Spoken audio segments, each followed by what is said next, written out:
السلام علیکم ورحمۃ اللہ وبرکاتہ۔ الحمدللہ، کتاب نور الاعزاز سے پھر ایک درس کے ساتھ میں آپ کے سامنے حاضر ہو رہا ہوں۔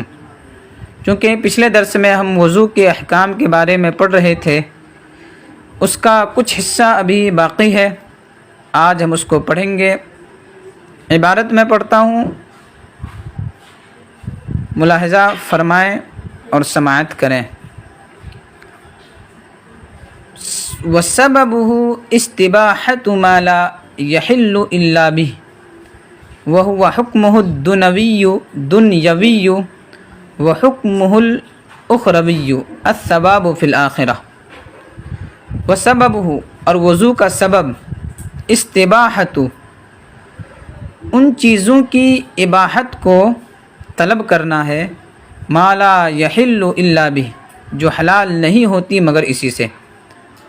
اور وضو کا سبب ان چیزوں کی اباحت کو، مباح ہونے کو طلب کرنا ہے، ما لا يحل، جو حلال نہیں ہوتی، الا به، مگر وضو سے، اسی سے۔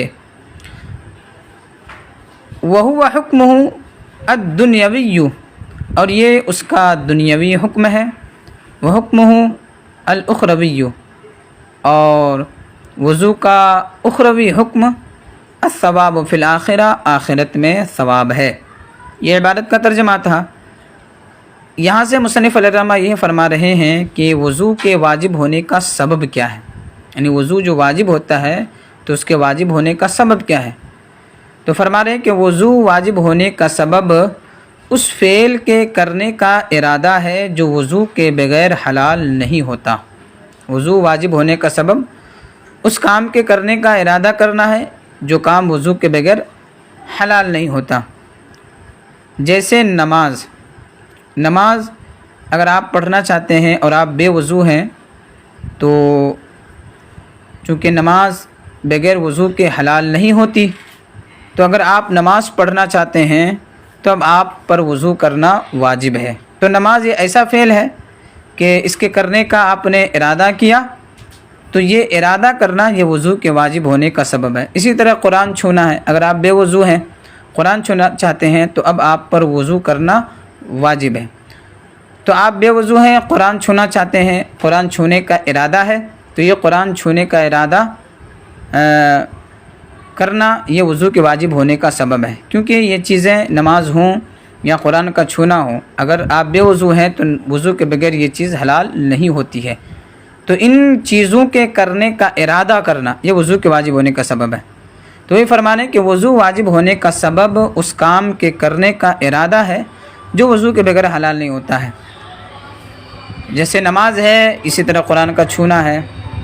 تو وضو سے ان چیزوں کا حلال ہو جانا، کہ آپ نے وضو کیا اب نماز حلال ہو جائے گی، قرآن کا چھونا حلال ہو جائے گا، تو وضو سے ان چیزوں کا حلال ہو جانا، مباح ہو جانا، یہ وضو کا دنیاوی حکم ہے۔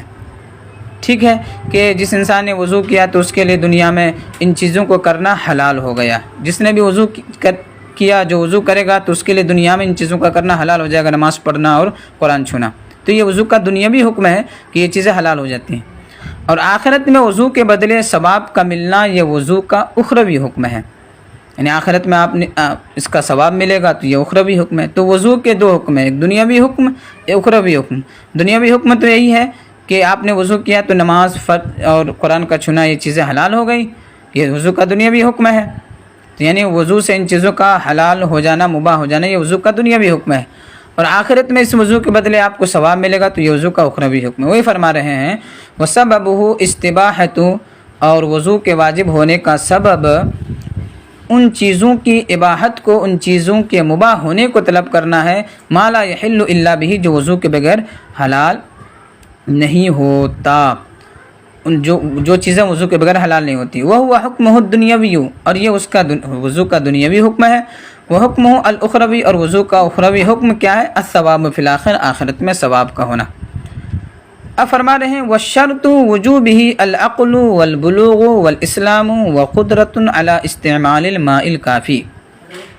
وَالشَّرْطُ، اور وضو کے واجب، وَالشَّرْطُ وُجُوبِهِ، اور وضو کے واجب ہونے کی شرط، العقل، عاقل ہونا، وضو کے واجب ہونے کی شرط عاقل ہونا ہے۔ اب یہاں وضو کے واجب ہونے کی کچھ شرطیں بتا رہے ہیں کہ یہ چیزیں پائی جائیں گی، یہ ان میں سے اگر کوئی شرط بھی نہ پائی جائے تو وضو واجب نہیں ہوگا۔ تو وضو کے واجب ہونے کی کچھ شرطیں ہیں، جیسے العقل، عاقل ہونا۔ تو عاقل ہونا یہ وضو کے واجب ہونے کی شرط ہے۔ اب اگر کوئی پاگل ہے تو پاگل پر وضو واجب نہیں، کہ وہ مکلف نہیں ہے، ٹھیک ہے۔ والبلوغ، اور بالغ ہونا، تو نابالغ پر وضو واجب نہیں، کیونکہ نابالغ پر جب نماز ہی واجب نہیں تو وضو کہاں سے واجب ہو جائے گا۔ والاسلام، اسی طرح مسلمان ہونا، تو کافر پر وضو واجب نہیں، کیونکہ اعمال کے صحیح ہونے کے لیے ایمان شرط ہے۔ تو وضو کے واجب ہونے کی شرط کیا ہے، کہ یعنی وضو کے واجب ہونے کی شرط کا مطلب یہ کہ اگر ان میں سے کوئی بھی شرط نہ پائی جائے تو وضو واجب نہیں ہوگا۔ تو وہ شرط وجوبی، اور وضو کے واجب ہونے کی شرط العقل، عاقل ہونا، والبلوغ، اور بالغ ہونا، والاسلام، مسلمان ہونا۔ تو عاقل پر وضو واجب ہے، بالغ پر ہے، مسلمان پر ہے۔ وقدرۃ علی استعمال الماء الکافی، اور قادر ہونا مائع کافی کے استعمال پر، یعنی یہاں سے مصنف علیہ یہ فرما رہے ہیں، چوتھی شرط فرما رہے ہیں کہ پاک پانی کے اتنی مقدار کے استعمال کرنے پر قادر ہو جس سے تمام اعضاء کو ایک ایک بار دھو سکے۔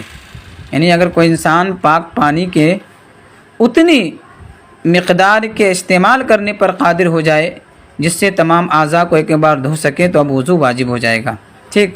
ہاں اگر استعمال کرنے پر وہ قادر ہی نہیں ہے، پاک پانی کے اتنی مقدار، پاک پانی کی جو اتنی مقدار ہے وہ موجود ہے کہ اس سے وہ تمام اعضاء کو ایک ایک بار دھو سکتا ہے، لیکن استعمال کرنے پر قادر نہیں، جیسے بیمار ہے تو بیمار پر تو وضو واجب نہیں ہوگا۔ ہاں اگر بیمار نہیں ہے اور پاک پانی کی اتنی مقدار اس کے پاس موجود ہے جس سے وہ تمام اعضاء کو ایک ایک بار دھو سکتا ہے تو وضو کرنا واجب ہوگا۔ وہی فرما رہے ہیں وقدرۃ علی استعمال الماء الکافی، اور کافی پانی کے استعمال پر قادر ہونا۔ کافی پانی یعنی اتنا پانی اس کو مل جائے کہ جس سے وہ اپنے وضو کے اعضاء کو ایک ایک بار دھو سکے، تب وضو اس پر واجب ہو جائے گا۔ پھر فرما رہے ہیں وہ وجود الحدث وعدم الحیض والنفاس، فرما رہے ہیں اور حدث کا پایا جانا، حدث کا پایا جانا یعنی حدث اصلی، یعنی بے وضو پر وضو واجب ہوتا ہے، باوضو جو ہوتا ہے اس پر وضو واجب نہیں ہوتا ہے۔ تو حدث کا پایا جانا یہ وضو کے واجب ہونے کی شرط ہے، کہ حدث اگر ہے یعنی حدث اصلی موجود ہے، یعنی آپ بے وضو ہیں تو آپ پر وضو جو ہے واجب ہے، اور اگر آپ باوضو ہیں تو آپ پر وضو واجب نہیں ہے۔ وعدم الحیض والنفاس، اور حیض کا نہ ہونا، والنفاس، اور نفاس کا نہ ہونا، حیض کا نہ ہونا اور نفاس کا نہ ہونا۔ کہنے کا مطلب یہ کہ اگر عورت حیض و نفاس کی حالت میں ہو تو اس پر وضو واجب نہیں، ٹھیک ہے۔ تو وضو کے واجب ہونے کے لیے حیض کا نہ ہونا شرط ہے، نفاس کا نہ ہونا شرط ہے، کیونکہ اگر عورت حیض و نفاس کی حالت میں ہے تو اس پر وضو واجب نہیں۔ کیوں وضو واجب نہیں؟ بھائی اس پر نماز ہی واجب نہیں، ٹھیک ہے۔ پھر فرما رہے ہیں وضیق الوقت، اور وقت کا تنگ ہونا، یعنی یہاں سے یہ فرما رہے ہیں کہ نماز کا وقت داخل ہوتے ہی وضو واجب نہیں ہوتا ہے، یاد رکھیے گا، نماز کا وقت داخل ہوتے ہی وضو واجب نہیں ہوتا ہے، بلکہ جب وقت تنگ ہو جائے یعنی نماز کا آخری وقت آ جائے تو اب انسان پر وضو کرنا واجب ہے کہ وہ وضو کر کے جلدی سے نماز ادا کر لے۔ اگر اب بھی وقت میں وسعت ہے تو اس پر وضو واجب نہیں ہوتا۔ تو کہنے کا مطلب کہ وقت کا تنگ ہونا یہ وضو کے واجب ہونے کی شرط ہے، کہ وقت تنگ ہو گیا، کہ نماز کا آخری وقت آ گیا، اب اس پر وضو کرنا واجب ہوگا کہ جلدی سے وضو کر کے نماز ادا کر لے۔ ایسا نہیں کہ وقت داخل ہوا تو داخل ہوتے ہی انسان پر وضو کرنا جو ہے واجب ہو جائے گا۔ وشرط صحتہ ثلاثۃ عموم البشرۃ بالماء الطہور، اور وضو کے صحیح ہونے کی شرطیں 3 ہیں۔ اب یہاں سے مصنف علیہ الرحمہ یہ فرما رہے ہیں کہ وضو کے صحیح ہونے کی شرطیں 3 ہیں۔ پہلی شرط عموم البشرۃ بالماء الطہور، کھال کے اوپر کے حصے پر پاک پانی کو پہنچا دینا۔ عموم البشرۃ، کھال کے اوپر کے حصے پر بالماء الطہور، پاک پانی کو پہنچا دینا، یعنی یہاں سے مصنف الرحمہ وضو کے صحیح ہونے کی پھر 3 شرطیں بتا رہے ہیں کہ جب یہ شرطیں پائی جائیں گی تو وضو کے صحیح ہونے کا حکم لگایا جائے گا۔ پہلی شرط یہ ہے کہ جن اعضاء کا وضو میں دھونا فرض ہے ان میں پوری طرح پاک پانی کا پہنچانا، جن اعضاء کا وضو میں دھونا فرض ہے ان پر پوری طرح پاک پانی کا پہنچانا۔ تو اگر سوئی کے نوک کے برابر بھی یا بال کے برابر بھی کوئی جگہ سوکھی رہ گئی تو وضو صحیح نہیں ہوگا، ٹھیک ہے۔ تو جن اعضاء کا وضو میں دھونا فرض ہے ان پر پوری طرح پاک پانی کا پہنچانا، یہ وضو کے صحیح ہونے کی ایک شرط ہے۔ اگر یہ شرط نہیں پائی گئی تو وضو کے صحیح ہونے کا حکم بھی نہیں لگا جائے گا، یعنی جن اعضاء کو آپ وضو میں دھو رہے ہیں، جن اعضاء کا وضو میں دھونا فرض ہے ان پر پوری طرح پاک پانی کا پہنچانا۔ اسی طرح دوسری شرط یہ ہے کہ جس وقت وضو کرے اس وقت حیض یا نفاس یا حدث کا نہ ہونا، جیسے کسی انسان کو پیشاب کے خطرات جاری ہونے کی بیماری ہے تو اگر یہ جاری ہے، اسی طرح حیض یا نفاس ہے تو ان چیزوں سے وضو ٹوٹ جاتا ہے، تو جب تک یہ چیزیں بد نہ ہوں اس کا وضو صحیح نہیں ہوگا۔ تو حیض بھی نہیں ہونا چاہیے، نفاس بھی نہیں ہونا چاہیے، پیشاب کے قطرے وغیرہ جاری نہیں ہونے چاہیے، ان سے جب یہ چیزیں بد نہیں ہوگی تو وضو صحیح نہیں ہوگا۔